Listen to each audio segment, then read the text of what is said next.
I know I'm not the smartest man in my village, but I'm smart enough to know never to venture into Scrimpleberry Forest. Everyone knows there is an evil that lurks in that cursed forest, and folk are wise never to wander inside lest they wish to never return. Some say there lives a monstrous wolf with red eyes that can paralyze you with fear if you gaze into them and devour you in the most gruesome manner. Others speak of a reclusive hermit with strange powers given to him by Lucifer himself. If he speaks, the person is immediately put under his spell, and you are imprisoned forever where he conducts unholy experiments on you. One night, while I was enjoying a few pints with me mates at the local tavern, the topic of Scrimpleberry Forest came up. Thomas proclaimed that he would go to the edge of the forest and call out to it, provoking it to show him a sign. Then Edward said he would even go into the forest, but still within eyeshot of the village. The ale was delicious, and I imbibed greedily.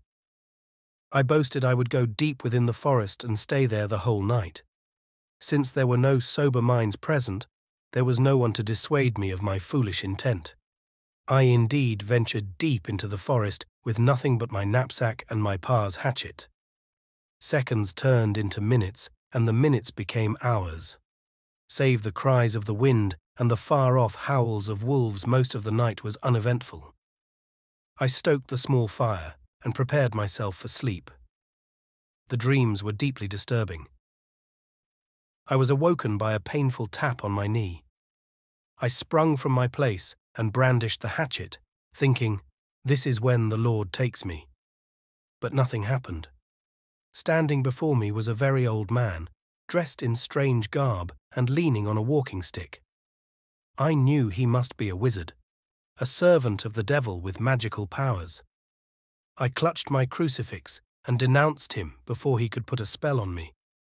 The wizard laughed and said he had no intent of harming me, and he was not a servant of the devil.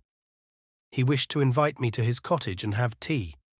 I still did not trust him, but had no choice. So I went. Since I am partial to ale, the wizard poured me a tankard, while he sipped on tea. He declared that he wished to impart knowledge onto me, claiming that many moons from now the sons of Adam would lose most of their humanity and descend into darkness. He also claimed that he had the gift of foresight and could tell the future. He urged me to listen and assured that it was no jest. I took a long drink from the tankard, sat back in the chair and agreed. This is what he said. In the future, the technology of man will rise to great heights. Using strange alchemy of iron and copper, they will construct great marvels beyond our comprehension. But many nations will still be living in abhorrent conditions, even worse than the poorest village today. Pestilence and violence is normal life.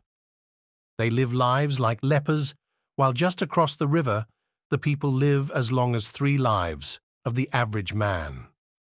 Some wealthy nations, compelled by God, of course, attempt to provide food and medicine to these wretched people, but it will never reach them. Other kingdoms, driven by malice, plunder these poor nations of their gold and silver. They wield the sharpest swords and bizarre automatons made of steel that move with magic. There are many puppet kingdoms ruled by only a few powerful empires. Their iron boots crush anything in its path, making it near impossible for God-fearing men to wage a holy crusade against their evil ways. The wizard paused and took a sip of tea. Carefully placing his cup down, he looked up at me with a serious expression. I am sure you have many questions, but let me assure you, this is only a fraction of what I need to tell you. In time, I will reveal more, but for now, you must go. It is late, and I am very tired. If you wish to know more, come back another time. You know where to find me. My mind raced the entire journey home. How could man devolve into such wickedness? What implement of war could be more powerful than the English longbow? What could explain their unnatural long lives? Is the fountain of youth discovered? Is it a product of the love of our Lord or the consequence of foul witchcraft? I knew not. but I was certainly eager to learn more from the mysterious wizard.